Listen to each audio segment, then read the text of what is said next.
Welcome to the Narrative Mindset Podcast. If this is your first time tuning in, I would appreciate it if you went back and viewed previous episodes when you get time. I took yesterday off, and I was sitting here. I was going to say something about one of my rideshare customers. We had a conversation about uh, just about he wondered about what rideshare pays and how much drivers get.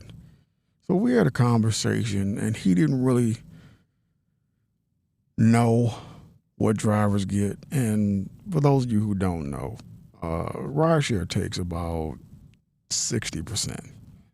So for me, I look at what I get per day. I don't look at what they take and what I make per. I go by what I make per week. That's my goal. So now that I got that down pat, that's why I can do the job and not really worry too much about it. And because once you let that kind of stuff get in your head, then it ruins your day. You know, you get a bad attitude. You ruin the other customers' day, who, you know, most of them already have problems already. They're catching a lift. They have to pay for a ride. So apparently something's going wrong. Sometimes, you know, car in the shop, got to go to the hospital, or, you know, whatever the case may be. It's not a bad thing. I'm just saying that if they're taking a lift, you know, most of the time there's an issue sometimes, but other times they just want to go to the bar. They don't want to drive. They want to go to a game. They don't want to pay for parking, you know, things of that nature. So I let him know that Lyft takes 60%. And it's not really a bad thing because, you know, they do pay for insurance. So I'll give them that. They pay for it. They got like a $1 million policy. But on the other hand, the driver has to pay $2,500. Now, if you want to look at it in a way of $2,500 is better than getting sued, then yeah, you know, it's a good deal. But with them taking 60% of the fare, when you're the one who's doing the work, you got the vehicle, you know, you take on all the expenses, they should at least say, you know, okay, we'll pay for the insurance. You know, you're good on the insurance. Then I wouldn't. It wouldn't be a big issue. You know, and it's really not a big issue for me, anyways, because just like, you know, you either get up and do it or you don't. I mean, you got two choices. It's just the way it is, unfortunately. You know, but it is ride share, so you have a choice to go out there, or you can stay home. You know, and I hate people that tell me that, but it's you know, that's the truth. You know, so you make the best of it and you know, leave it at that. I was talking to another customer today also, because both of these customers were today. I was talking to him. He was a traveling supervisor. So that was a little bit different because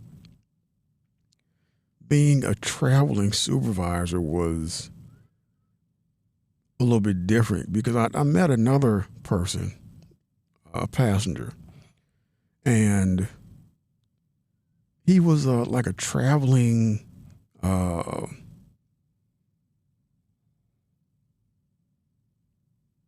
I guess what do you call them?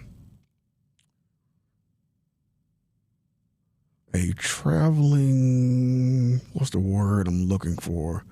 Um, a traveling craftsman is what he was. And when I met him, I kind of wondered. And then when I met the other guy today, I said, "Oh, okay. So they must be, the that kind of work must now be gig work. Where they can welders and skilled labor and stuff like that. So I mean, gig work is taking over everything. So I mean, and they really travel too. I mean, they're like, dude told me he was over in Mexico and he was down in, or what should I say, over in Wisconsin and everywhere. And I guess on one hand, if they pay for hotels, it's okay. But, it kind of gets old, where you're in different places and have no idea, of your surroundings. And, you got to find the nearest gas station or whatever, you know.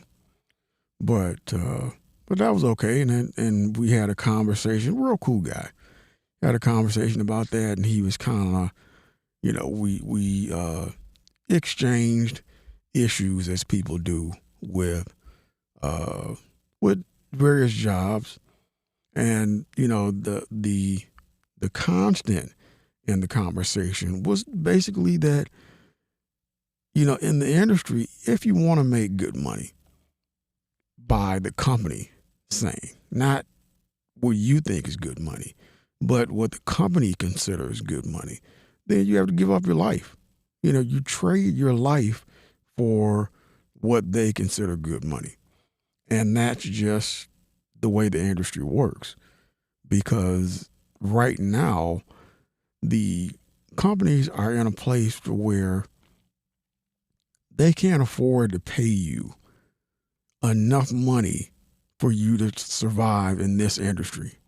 I mean, they'd have to pay you like, $60, $70 an hour.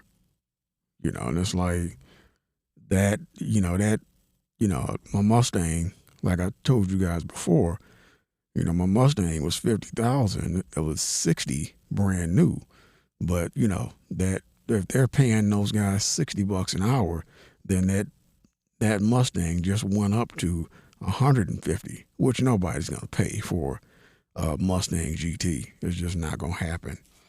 But, we were going back and forth about just about different jobs. And, he said he had a 10-year-old daughter at home too. And he wanted to, be there for more of her life. And, the truth be told, you want to make money, you have to give up your life. That's the unfortunate thing about making good money. If you don't want to make good money, you got your life to yourself, but you're always complaining about, needing more money. When you make better money, well, you don't have a life, and that's, that's the unfortunate part about the whole thing. But so I got done with that and got done at my usual time, about noon. And I got home and I, got everything done there, and still haven't ate yet. I'm gonna do that in a minute. But I hate to say this, but I had another issue with my Rodecaster Pro 2 again. And I just bought the thing October 28th. It was the first issue, like I said, if you listen to previous episodes, I had an issue with the USB. I had to reset my computer, and it was just hours and hours and hours of trying to figure out what was wrong. And resetting my computer was like the last resort. So this time, I like I said, I didn't do anything yesterday. So the last time I used the thing, it worked fine. And then I went to use it today, and it was like I don't know if you can imagine your gain being up real high, and it can hear, it senses everything. Like when you touch your computer, when you touch your desk, anything, it senses everything. And the bad part about it, the funny part about it, is that the mic that I'm talking in right now is on an isolated Shure mic stand. So I was like, what is going on here? So finally I got tired of screwing around with it, because I'm, trying to get this done and sit down, eat, have a little, watch a little TV, whatever. But finally went on the desktop app and just reset the doggone thing. I was like, I don't have forever to sit here and fool with this thing, and their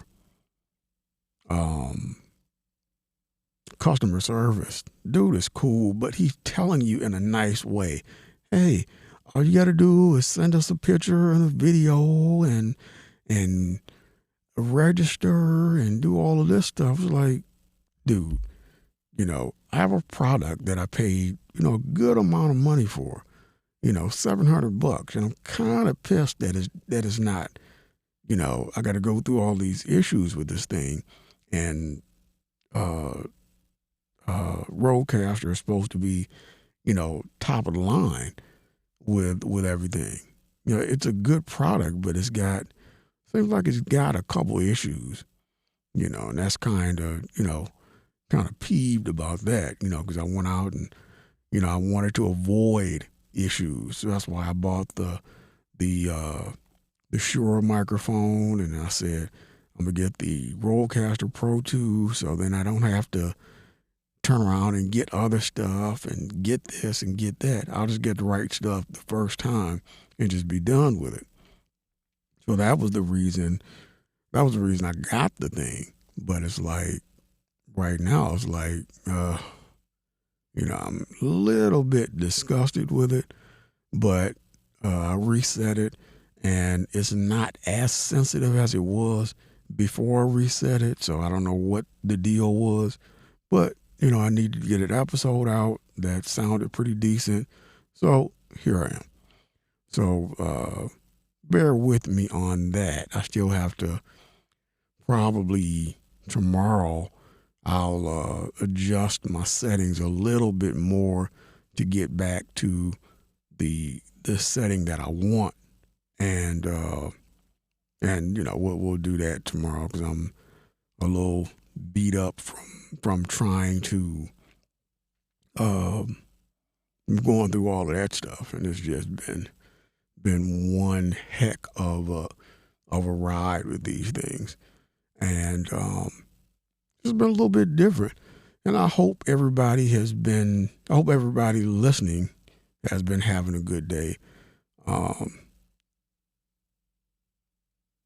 I try to get episodes out every day, and I'm slipping in a little bit about my day and those type of things, but I try to get you episodes, and so that I don't know, I guess I try to say it in a way, if I can do it, you can do it. So if you're trying to do something, hopefully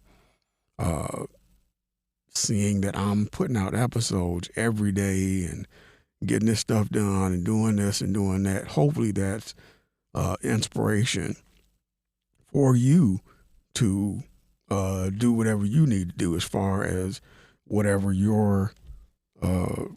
whatever you may be struggling with and trying to get done, because that's definitely really important. But I'm going to end this episode. Thank you for tuning in to the Narrative Mindset Podcast. See you in the next episode.